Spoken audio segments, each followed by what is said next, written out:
Welcome to Bamfordrose, and it's another question of the week.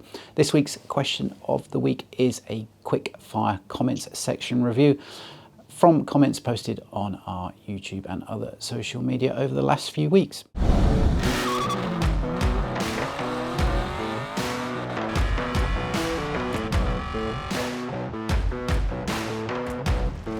Really like to read all your comments, especially the really detailed ones. Just helps to build knowledge in the community of the Aston world, which is what this is all about. First question goes back to our price guide special that we released at the start of 2022, and it asks, what about DB7s? DB7 prices fluctuate quite a lot.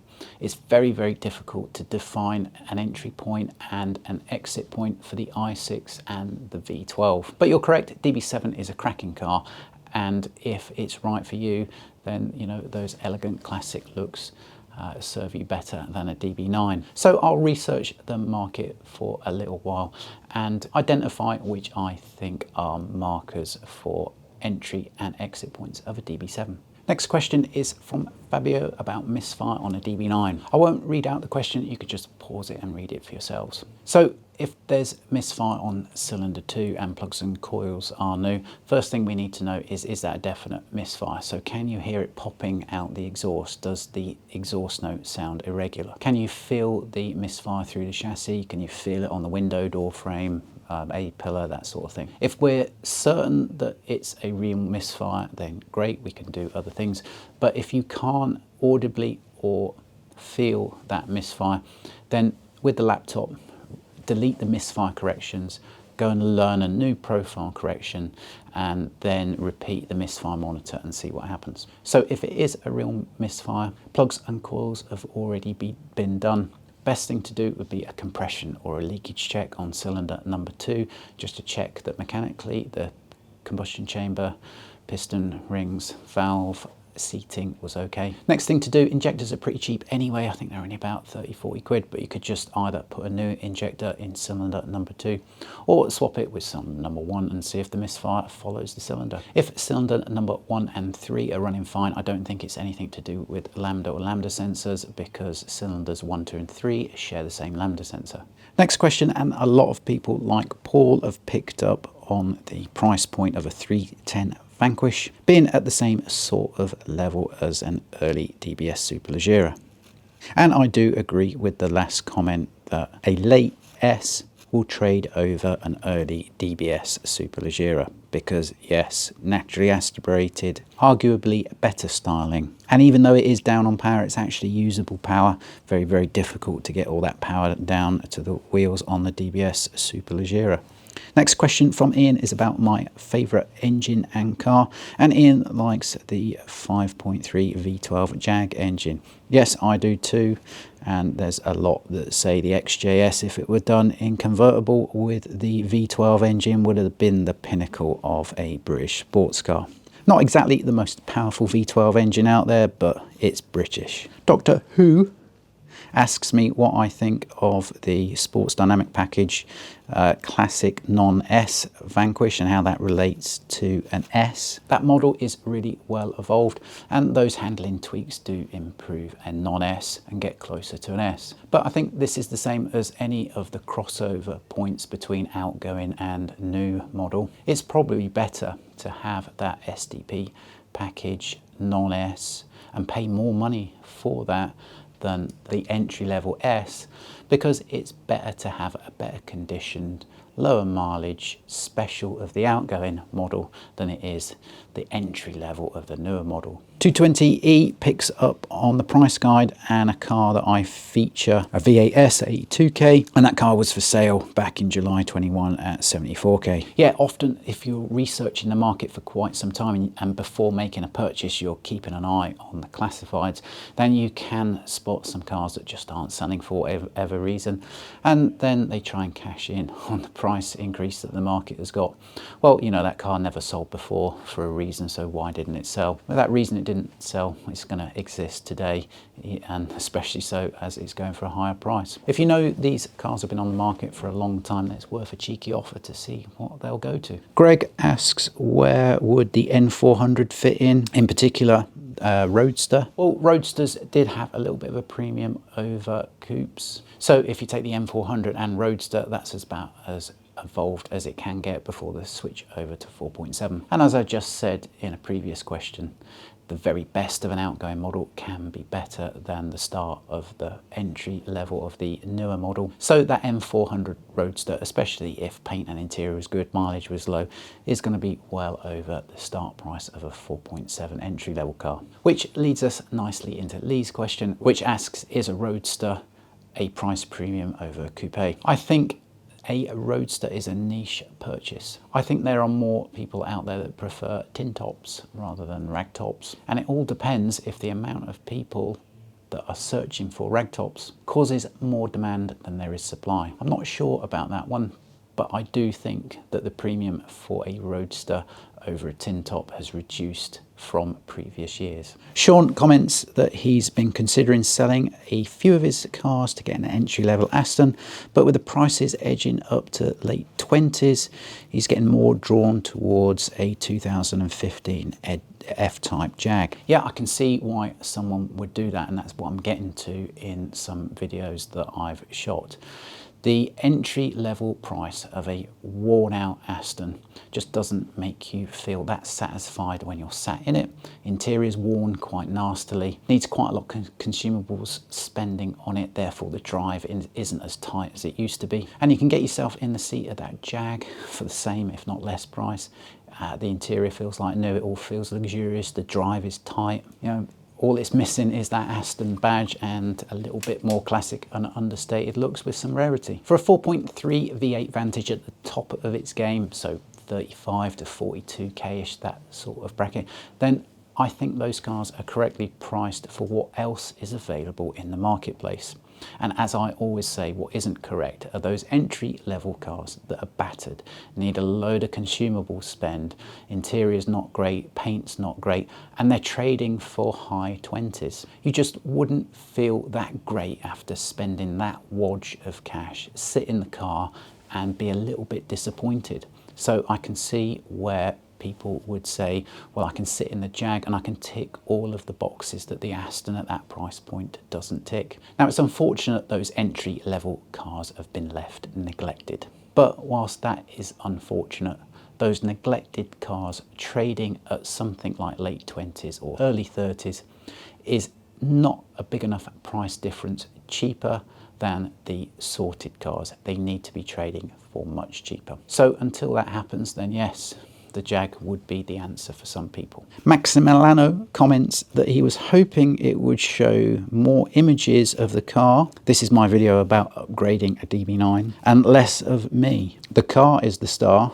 and not me. Well, yeah, I get where you're coming from there, but this is a channel educating people about everything to do with knowledge about Astons, and not necessarily it all being about the Aston itself. All I can say is watch this space, because in the near future we will be producing some videos which put the car firmly as being the star and celebrate the car without talking about any issues that it might have in ownership.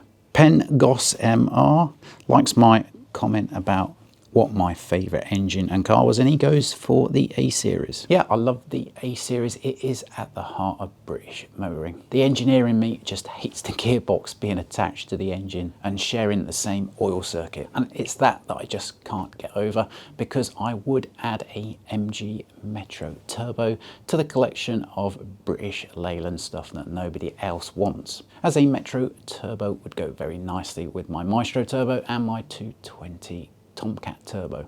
On the same video about what my favourite engine and car was, somebody else commented that they would take an early 90s BMW M3 engine and stick it into a Volvo P1800. Here's a picture of the Volvo, and doesn't this coupe look absolutely fantastic? I think that's as close to a DB4 as you could get without the telephone numbers on the end of the asking price. Next question is from Pablo, and he's suffering P0130 zero issues with his O2 sensor circuit.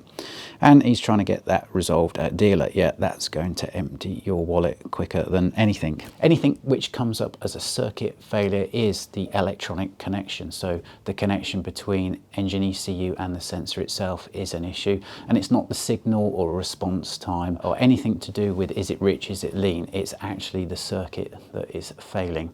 So, you know, you need to look at the sensor itself, if not the harness, connection pins at the harness end, at the ECU, at the lambda sensor, and detect the problem that way. I hope you get it resolved, but the independent world is probably the answer and not the franchise network. A couple of comments here about my favourite car. One from Larry about the Rapide. The Rapide and the Rapide S are certainly underrated cars, but now I think they're coming back into favour and everyone is looking at those cars thinking, whatever did they overlook in the first place? Rapide is absolutely cracking. The Urban Gentleman comments, do I have no love for an 800 horsepower 6.5 litre Ferrari V12? Well, that's certainly got all the right ingredients, and yes, for an engine that's absolutely fantastic. Unfortunately for me, a Ferrari, a Lambo, a McLaren, I just couldn't ever see myself getting in and out of one of those. It's just not the image for me. Someone from Germany has shown his love for DB7. Yes, and I agree with everything you say there.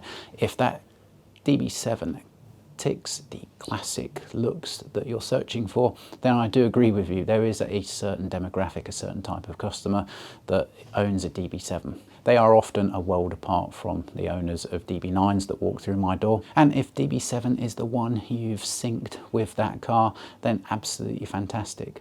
All I wanted to do for a video is just make the case that the driving dynamics are so very different than a DB9. They are literally centuries apart. Probably do need a bit more maintenance in the workshop, a DB7 than a DB9, just so everyone can go into the purchase of their car with eyes wide open instead of being upset later on. Next question from Mark is linked with that discussion about a DB7 because he bought a DB9 because there were no corrosion issues. Yeah, in cars that are susceptible to corrosion, there's very little to do to stop it. You're just going to have to live with it, maintain it, repair it, and allow corrosion to take place.